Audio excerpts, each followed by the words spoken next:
Tällä hetkellä verkossa keskitytään liiaksi vääriä asioihin, kuten ulkoasuun, tekniikkaan ja kanavavalintoihin. Asiakas ja sisältö unohtuvat.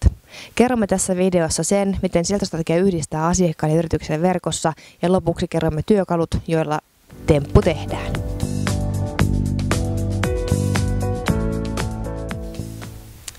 Sisältöstrategia on tapa nostaa yrityksen tuote- ja palvelumarkkinointi enemmänkin osaamisen ja asiantuntijuuden markkinoinniksi. Ja sen takia me ollaan linjattu Differossa, että sisältöstrategia ainakin niin kuin me se käsitetään, niin sopii parhaiten B2B-alan yrityksille, jotka haluaa erottua hintakilpailussa sen oman osaamisen ja asiantuntijuuden kautta.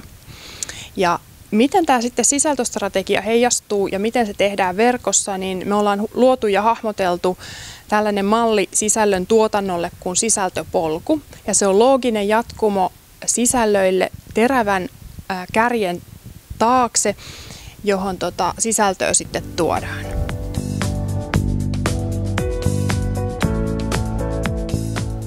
Sisältöpolku on tapa tunnistaa niitä reittejä, joilla asiakkaat verkossa kulkee. Eli minkälainen tiedontarve asiakkailla on ja mistä he yrityksen verkkosivuille tulee. Ja kun asiakas saadaan yrityksen verkkosivuille, niin sitten mietitään sitä, että miten sitä asiakasta ohjataan sisällössä loogisesti eteenpäin.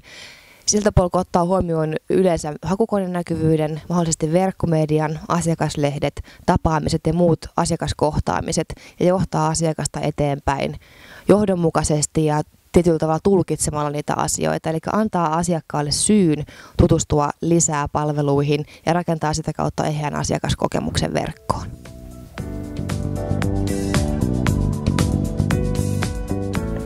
Sisältöstrategiatyö auttaa myös siinä, että sekä yrityksen omaa henkilöstöä että niitä asiakaspäättäjiä saadaan uskomaan samaan visioon. Eli asiantuntija-artikkeleita tuottamalla, näkemyksellistä blogia ylläpitämällä, white paper-tyylisiä julkaisuja julkaisemalla luodaan niitä visioita sen alan tulevaisuudesta ja näkemyksiä ja tavallaan testataan, että haluaako ne asiakaspäädyn ihmiset olla mukana luomassa ja tekemässä sitä samanlaista tulevaisuutta tämän yrityksen kanssa. Erinomainen tapa saada asiakas kiinni ostovaiheen varhaisessa vaiheessa miettimään ja pohtimaan, kuluttamaan niitä sisältöjä ja testaamaan sitä ajatusmallia, mitä yritys niillä sisällöillä tarjoaa.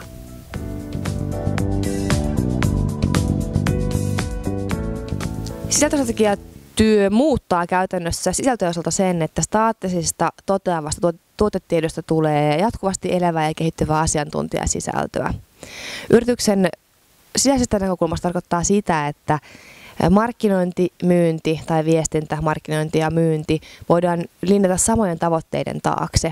Tällä hetkellä tilanne on yleensä se, että verkossa markkinointiteksti on hyvin erilaista kuin se, mitä myynti puhuu asiakkaiden kanssa kentällä.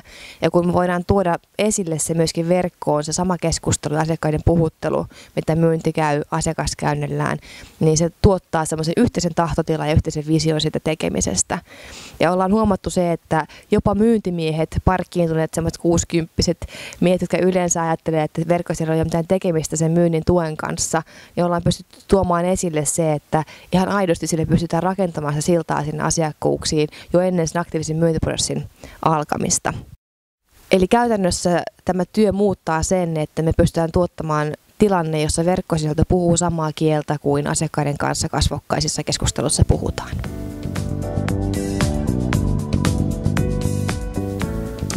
Miten sisältöstrategiatyö tehdään? Me ollaan määritelty siihen 4 vaihetta ja tehty niitä useissa asiakastöissä ja ollaan koettu, että malli toimii. Eli ensin lähdetään liikkeelle sisällön kärjen muodostamisesta.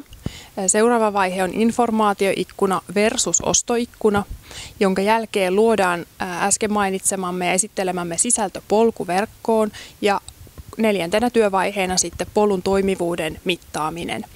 Ja nämä 4 työkalua esitellään toukokuussa julkaistavassa kirjassamme Johdata asiakkaasi verkkoon.